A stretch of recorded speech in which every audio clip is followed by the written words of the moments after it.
Algunos acontecimientos mundiales tuvieron una trascendencia tal que fueron dibujando el curso de la historia universal y de los pueblos, haciendo que la vida en este planeta Tierra no vuelva a ser igual. Lo verdaderamente triste es que las generaciones posteriores recibimos la historia contada al gusto del historiador de turno. Qué pena que nadie pudo filmar el derrocamiento del último emperador romano de Occidente, Rómulo Augusto, en el año 476. Nadie dejó filmaciones de aquel 12 de octubre de 1492, cuando Cristóbal Colón y su tripulación llegaron a la isla de Guanahani, en Centroamérica. Nadie pudo grabar cuando Martín Lutero clavó sus 95 famosas tesis en la iglesia de Wittenberg el 31 de octubre de 1517. Nadie pudo filmar el cruce de los Andes por el general San Martín y sus ejércitos a comienzo de 1817. Hoy en día existen recursos para dejar registros en tiempo real de todo lo que está ocurriendo, y el vertiginoso crecimiento y poder de los medios de comunicación han reemplazado a los que contaban la historia. Todo ha cambiado, nuestro mundo tiene otros ingredientes, pero la guerra sigue siendo la misma. León Gieco, en una de sus canciones más famosas, dice que la guerra es un monstruo grande y pisa fuerte toda la pobre inocencia de la gente.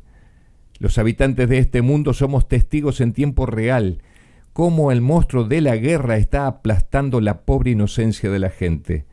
Muchos sentados en cómodos sillones viendo en grandes televisores, otros en sus teléfonos o en sus computadoras, en la casa, en una oficina, en el taller o conduciendo un tractor. Estamos viendo una guerra.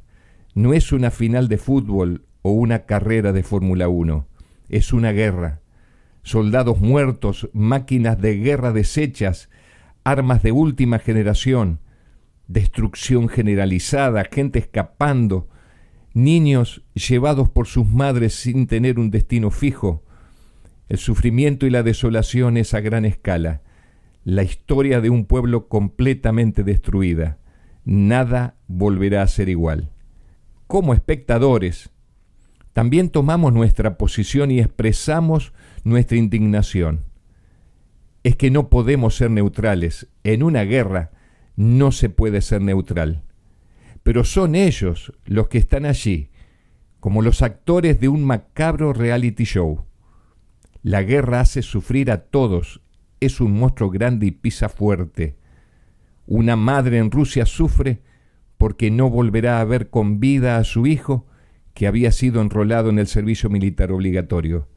En Ucrania, una pequeña niña llora porque se despide de su padre que tiene que ir a defender a su patria. No sabe si lo volverá a ver.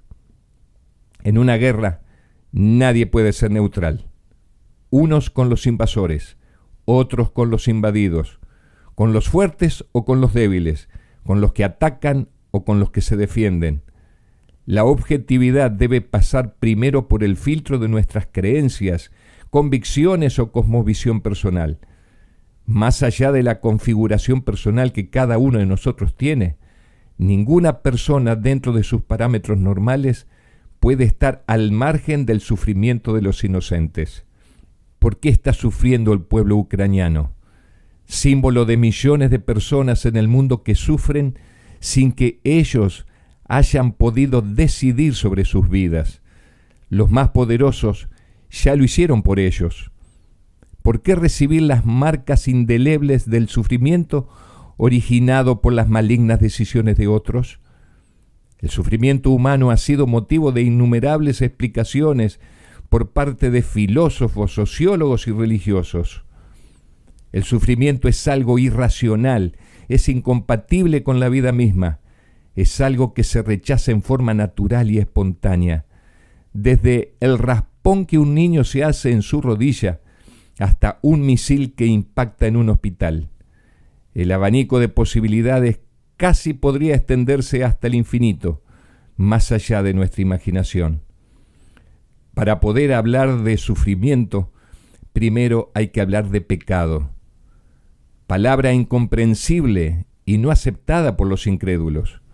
Es imposible explicar el origen del pecado y dar razón de su existencia. Sin embargo, podemos comprender lo suficiente con respecto a su origen.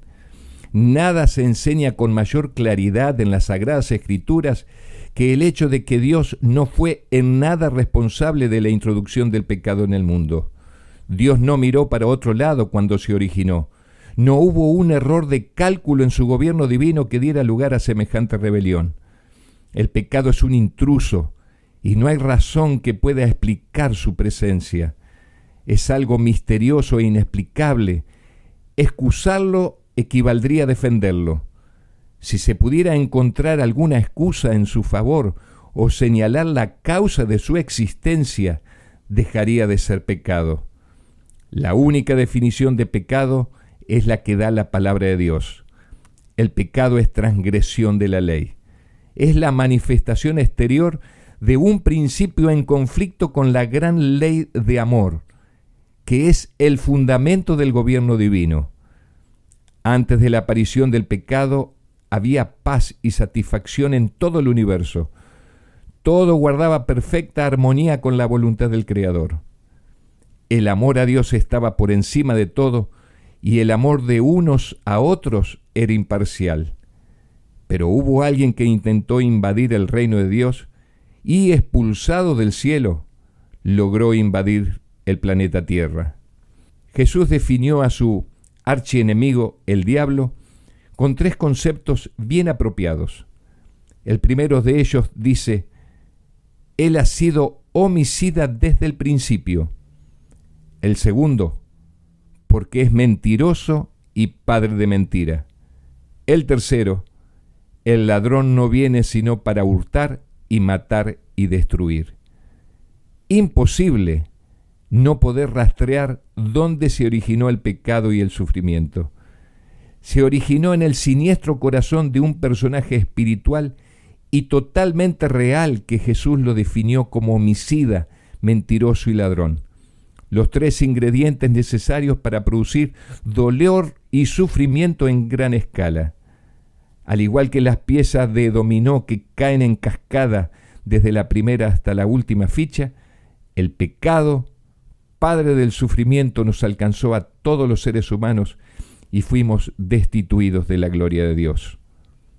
Por el momento, dadas las circunstancias y condiciones que rodean nuestra vida en este planeta Tierra, es imposible escapar del sufrimiento. Pero sí existe algo que podemos hacer: fortalecer la fe en la presencia real de Jesús. En 1 de Juan 3:8 se nos asegura que Jesús apareció para deshacer las obras del diablo. Si nos hace falta fe en el punto en el que nos encontramos ahora, nos faltará la fe en cualquier circunstancia en la que nos encontremos en el futuro. Lo que más necesitamos es fe en Dios.